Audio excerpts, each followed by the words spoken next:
তো 2 নম্বর ভিডিওটা আসুন 2 নম্বর ভিডিওটাতে আমি যেটা দেখালাম সেটা হচ্ছে যে নেট লায়াবিলিটি, ভুল বললাম, শেষ পর্যন্ত টোটাল লায়াবিলিটি বেরোলো। সেই টোটাল লায়াবিলিটিকে আমরা ক্যালকুলেট করলাম।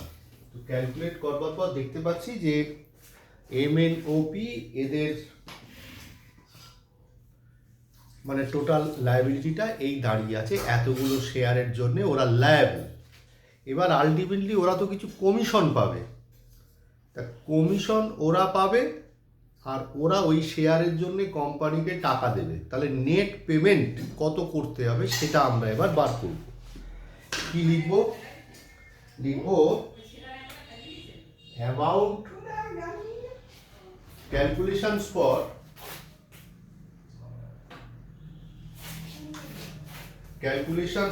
amount due for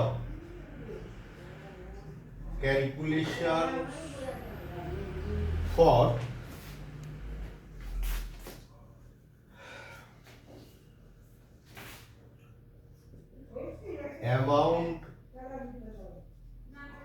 due from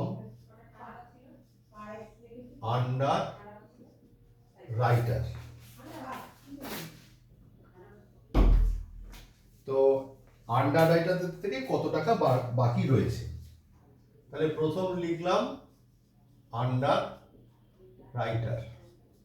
আন্ডাররাইটার কে প্রথম আছে এম, তারপরে ওর কাছ থেকে আমাদের কত অ্যামাউন্ট ডিউ আছে, অ্যামাউন্ট ডিউ অন শেয়ারস, এটা রুপিসে বেরোবে।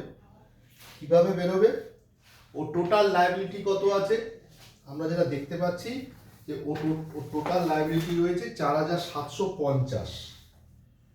তাহলে 4750 ইন্টু রুপিস 100 টাকা, ঠিক আছে?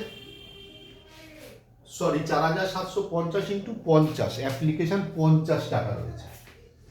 তাহলে 4750 ইন্টু 50, তো তাহলে 4750 ইন্টু 50 করলে কত হবে? 4750 ইন্টু 50 করলে হবে 2,37,500। আর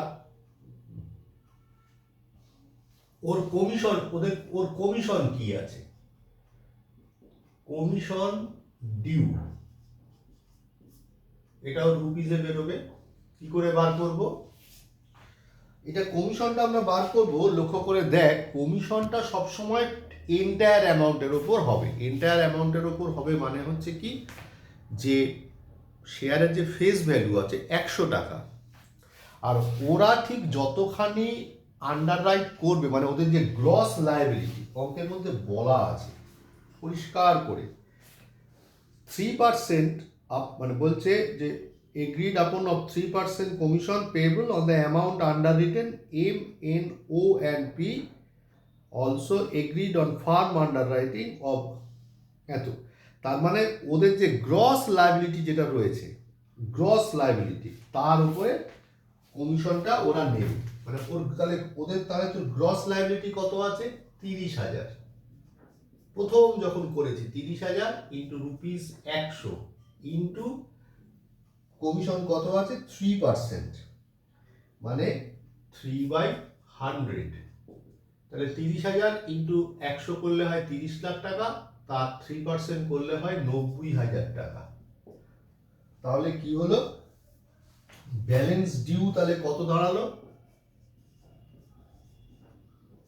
ব্যালেন্স ডিউ তাহলে দাঁড়ালো, তার মানে কি, ওর কাছ থেকে কোম্পানি পাবে 2,37,500 আর ও কোম্পানির কাছ থেকে পাবে 90,000। তাহলে 2,37,500 থেকে যদি 90,000 মাইনাস করি কত হয়?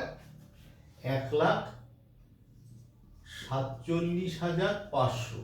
আর একটা করি এন এর টোটাল লায়াবিলিটি কত আছে? 8,750 ইন্টু রুপিস 50 করলে কত হবে?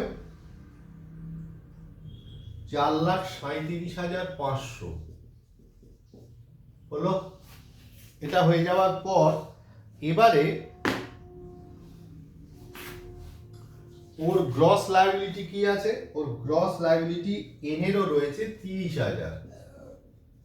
30,000 ইন্টু রুপিস 100 ইন্টু 3/100 করলে কত হবে? 90,000 টাকা। তাহলে ওর কাছ থেকে কোম্পানি পায় 4,37,500 আর ও কোম্পানির কাছ থেকে পায় 90,000। তাহলে নেট কত হবে? 3,47,500 টাকা। তাহলে এইভাবে ওপিও বার করতে হবে। ওপির অ্যান্সার কত হবে? 65,000 আর 1,40,000। এইটুকু আমি আর করলাম না, এই অঙ্কটা এখানে আমরা শেষ করলাম।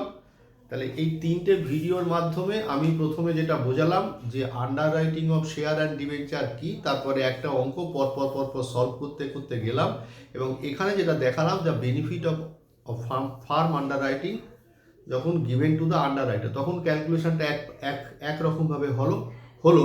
এই অঙ্কটাই আবার পরবর্তী ভিডিও হোক, ক্লাসে হোক।